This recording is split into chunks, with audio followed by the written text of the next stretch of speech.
महाभारत के कुछ वीर नायक और उनकी संक्षिप्त जीवन व्याख्या। महाभारत के इन योद्धाओं की भूमिका इतिहास में हमेशा अमर रहेगी। युधिष्ठिर महाभारत के राजा और धर्मराज।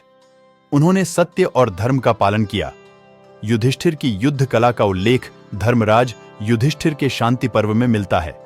युधिष्ठिर एक धर्मात्मा और धर्मराज थे, जिनका मूल मार्ग धर्म और सत्य का पालन करना था। युधिष्ठिर की युद्ध कला का मुख्य उल्लेख उनके अद्वितीय नेतृत्व और युद्ध क्षमता में होता है। वे एक प्रतिष्ठित योद्धा नहीं थे, लेकिन उनकी विचारधारा और सामर्थ्य का अद्वितीय होने के कारण उन्हें महत्वपूर्ण भूमिका मिली। युधिष्ठिर का धर्म और न्याय के प्रति अटल विश्वास उन्हें युद्ध में भी एक महान नेता बनाता है। उनकी युद्ध कला में शांति और समझ की भावना हमेशा प्रमुख थी। युधिष्ठिर का युद्ध में नेतृत्व अपनी प्रामाणिकता और न्याय के साथ था। उन्होंने युद्ध के समय भी धर्म के मार्ग पर चलते हुए अपने विरोधियों को भी समझाने की कोशिश की। युधिष्ठिर की युद्ध कला ने महाभारत के युद्ध में धर्म की विजय को सिद्ध किया। उनका धर्मपरायण और धैर्यपूर्ण व्यवहार उन्हें महाभारत के एक महान नेता के रूप में याद किया जाता है। भीम पांडवों का एक बड़ा और शक्तिशाली सेनापति था। भीम की युद्ध कला का उल्लेख उनके वीरता और प्रतिभाग्नता के कारण विशेष महत्व है।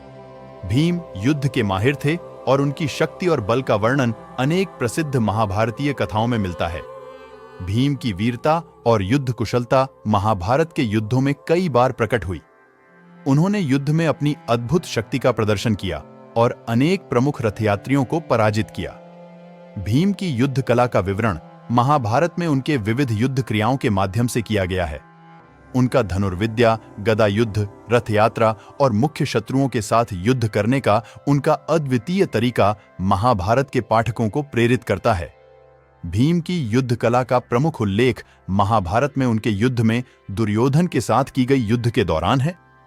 उन्होंने अपने बल और युद्ध कला का प्रदर्शन करते हुए दुर्योधन को पराजित किया और महाभारत युद्ध में पांचों पांडवों की विजय में महत्वपूर्ण योगदान दिया। अर्जुन धनुर्धारी और महारथी योद्धा, भगवान कृष्ण के सारथी और भगवद गीता के अवतार। महाभारत में अर्जुन की युद्ध कला का उल्लेख बहुत ही महत्वपूर्ण है। अर्जुन एक वीर योद्धा थे, जिन्होंने महाभारत के युद्ध में अपनी अत्यंत कुशलता और विद्रोह का प्रदर्शन किया। अर्जुन की युद्ध कला का वर्णन महाभारत के युद्ध पर्व में मिलता है। उनका धनुर्धारी होना, तीरंदाजी का कौशल, रथ के साथ अद्वितीय योग्यता और युद्ध में उनकी अद्वितीय योग्यता की चर्चा होती है। अर्जुन की धार्मिक शिक्षा और उनके गुणों की वजह से वे धर्म युद्ध का अनुभवी योद्धा बने। उनके मार्गदर्शन में धर्म, न्याय और सम्मान का महत्व था। अर्जुन का महाभारत में अन्य योद्धाओं से भिन्न असली विशेषता था। उनकी योग्यता और धैर्य उन्हें महाभारत के युद्ध में अद्वितीय बनाते थे। अर्जुन के बिना महाभारत का कोई भी युद्ध संभव नहीं था। उनके धर्म युद्ध में योगदान ने महाभारत को एक उत्कृष्ट युद्ध इतिहास बना दिया। कृष्ण भगवान विष्णु के अवतार और पांडवों के सारथी, उनकी सलाह से महाभारत युद्ध हुआ। महाभारत में कृष्णा की भूमिका और युद्ध क्षेत्र का विवरण एक महत्वपूर्ण कथा है।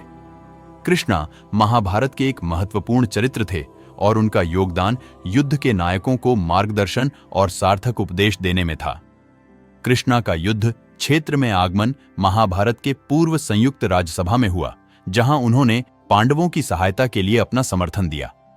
उन्होंने धर्म के पक्ष में स्थिति को स्पष्ट किया और धृतराष्ट्र को संयुक्त राज्यसभा में युद्ध का निष्कर्ष निकालने की सलाह दी। कृष्णा की भूमिका भी महाभारत में अत्यधिक महत्वपूर्ण थी। उन्होंने अपने उपदेशों और उपायों से पांडवों को मार्गदर्शन किया और उन्हें अपने कर्तव्यों के प्रति समर्पित किया।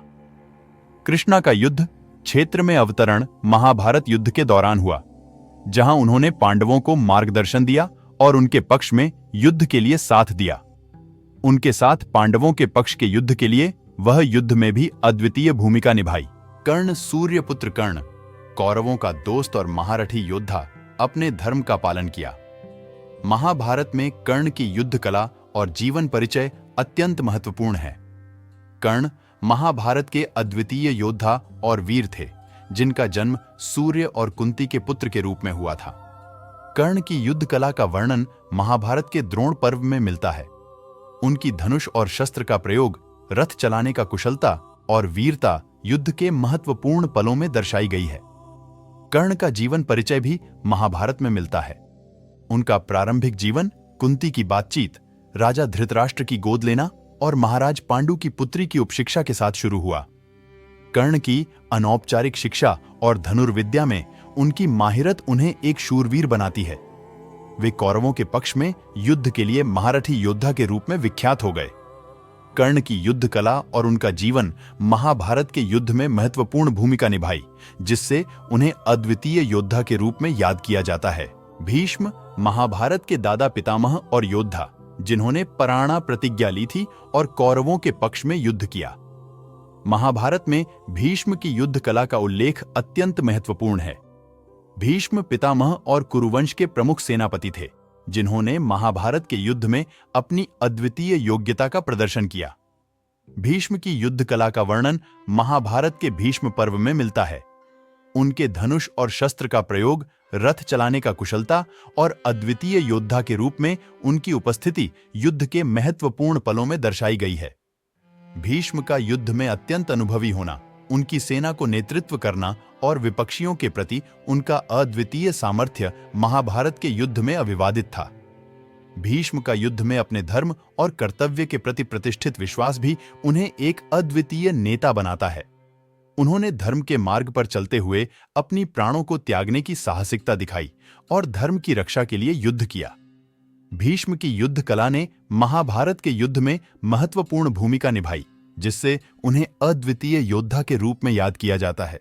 दुर्योधन कौरवों का संपूर्ण राजकुमार और महाभारत का विलक्षण अंतरिक्ष। महाभारत में दुर्योधन की युद्ध कला और उसके जीवन का उल्लेख महत्वपूर्ण है।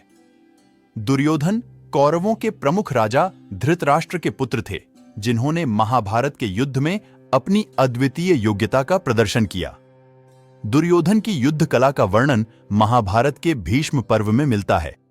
उनकी धनुष और शस्त्र का प्रयोग, रथ चलाने की क्षमता और वीरता युद्ध के महत्वपूर्ण पलों में दिखती है। दुर्योधन का जीवन कई प्रकार के धर्म संघर्षों, असंतोषों और संघर्षों से भरा रहा। उनका विश्वास, अहंकार और अज्ञान उन्हें धर्म और सत्य के मार्ग से हटा लिया। दुर्योधन का जीवन महाभारत में अभियोग, षड्यंत्र और युद्ध के विभिन्न क्षणों में प्रतिबिंबित है। उनकी अद्वितीय योग्यता और युद्ध कला ने उन्हें कौरव सेनापति के रूप में प्रसिद्ध किया। दुर्योधन की यह योद्धा कला और उनके जीवन के प्रमुख घटनाक्रम महाभारत के महत्वपूर्ण अंश हैं, जो उन्हें महाभारत के एक महत्वपूर्ण चरित्र के रूप में याद किया जाता है। दुशासन दुर्योधन का भाई और उसका सहायक, जो पांडवों के परिवार का अपमान करता था। महाभारत में दुशासन की महत्वपूर्ण भूमिका और युद्ध क्षेत्र का विवरण विशेष रूप से उनके असभ्यता और क्रूरता के कारण प्रसिद्ध है। दुशासन कौरवों के पक्ष के महत्वपूर्ण चरित्रों में से एक थे, जो धृतराष्ट्र के पुत्र थे। दुशासन का योगदान महाभारत युद्ध में उनकी क्रूरता और अद्भुत युद्ध कला के माध्यम से दिखाया गया है। उन्होंने पांडवों के विरुद्ध अनेक अत्याचारिक कार्य किए, जिसमें द्रौपदी का वस्त्रहरण भी शामिल है। युद्ध क्षेत्र में दुशासन की भूमिका ने महाभारत के युद्ध में उनकी कठोरता और असभ्यता का प्रदर्शन किया। वे युद्ध में शक्तिशाली योद्धा थे, लेकिन उनका अधर्मपूर्ण व्यवहार उन्हें नकारात्मक प्रतिष्ठा के साथ संज्ञान में लाता है। दुशासन की भूमिका ने महाभारत के कुछ महत्वपूर्ण संदर्भों में विविध उल्लेखों के माध्यम से उनकी अवगति और पराक्रम को उजागर किया। उनके कृत्य और युद्ध कौशल के माध्यम से वे महाभारत के युद्ध में अपनी महत्वपूर्ण भूमिका निभाते हैं। अभिमन्यु अर्जुन के पुत्र और अत्यंत वीर योद्धा, जो चक्रव्यूह में प्रवेश किया था। महाभारत में अभिमन्यु की युद्ध कला, जीवन परिचय और चक्रव्यूह में प्रवेश का उल्लेख उनके वीर गति के रूप में महत्वपूर्ण है। अभिमन्यु महारथी योद्धा थे, जो अर्जुन के पुत्र थे। अभिमन्यु की युद्ध कला का वर्णन महाभारत के द्रोण पर्व में मिलता है। उनका धनुर्विद्या में कुशलता, रथ चलाने की क्षमता और वीरता युद्ध के महत्वपूर्ण पलों में प्रकट होती है। अभिमन्यु का जन्म पांडवों के वीर योद्धा अर्जुन और सुभद्रा के पुत्र के रूप में हुआ था। उनका प्रारंभिक जीवन अपने पिता अर्जुन के शिक्षा के तहत योद्धा बनने में बीता। अभिमन्यु की सबसे प्रसिद्ध घटना चक्रव्यूह में प्रवेश है, जिसमें उन्होंने अपनी वीरता और योद्धा कला का प्रदर्शन किया। अपनी अद्वितीय युद्ध कला के कारण वे चक्रव्यूह में प्रवेश करने में सफल हुए, लेकिन अन्य को पराजित करने में नहीं सक्षम थे। अभिमन्यु की यह घटना महाभारत के एक महत्वपूर्ण क्षण का प्रतीक है, जो उनकी वीरता और धैर्य को प्रदर्शित करता है। इसके बाद भी उन्होंने महाभारत के युद्ध में महत्वपूर्ण भूमिका निभाई। अश्वत्थामा धृतराष्ट्र का पुत्र और कौरवों का योद्धा, जो कर्ण के बाद महाभारत युद्ध में जीवित रहे। महाभारत में अश्वत्थामा की युद्ध कला और जीवन का उल्लेख महत्वपूर्ण है। अश्वत्थामा एक विशेष योद्धा थे और उनकी युद्ध कला उत्कृष्ट थी। उनकी प्रतिभा और युद्ध कुशलता के बारे में महाभारत कई कथाओं में उल्लेखित है। अश्वत्थामा विद्यावान और बलशाली थे, जिन्होंने बड़े ही पराक्रम से युद्ध में अपना योगदान दिया। उनकी धनुर्विद्या, गदा युद्ध और अन्य युद्ध कौशल के बारे में कहा जाता है। अश्वत्थामा का जीवन भी महाभारत के कई महत्वपूर्ण परिवर्तनों में शामिल था। उनके पिता ध्रुपद का सबसे अच्छा मित्र था और उन्होंने कौरवों के पक्ष में युद्ध में भाग लिया। अश्वत्थामा का नाम कर्ण, भीष्म और दुर्योधन के साथ जुड़ा है और उनका योगदान महाभारत के पूरे युद्ध के संघर्ष में महत्वपूर्ण रहा। अश्वत्थामा के जीवन के प्रमुख उल्लेख महाभारत में उनके महादुर्भाग्यपूर्ण निर्णय और कठिनाइयों के साथ संबंधित हैं, जैसे कि कर्ण के मृत्यु के बाद उनकी परिचर्या और महाप्रतिज्ञा द्रौपदी के सम्मुख। ये थे महाभारत के कुछ प्रमुख नायक और उनकी संक्षिप्त व्याख्या। यदि आपको हमारी इस वीडियो द्वारा कुछ जानकारी प्राप्त हुई हो तो प्लीज हमारे चैनल को लाइक करें, सब्सक्राइब करें और शेयर करें व बेल आइकन को दबाना न भूलें, जिससे आपको हमारी अगली मोटिवेशनल वीडियो का नोटिफिकेशन मिलता रहे। धन्यवाद।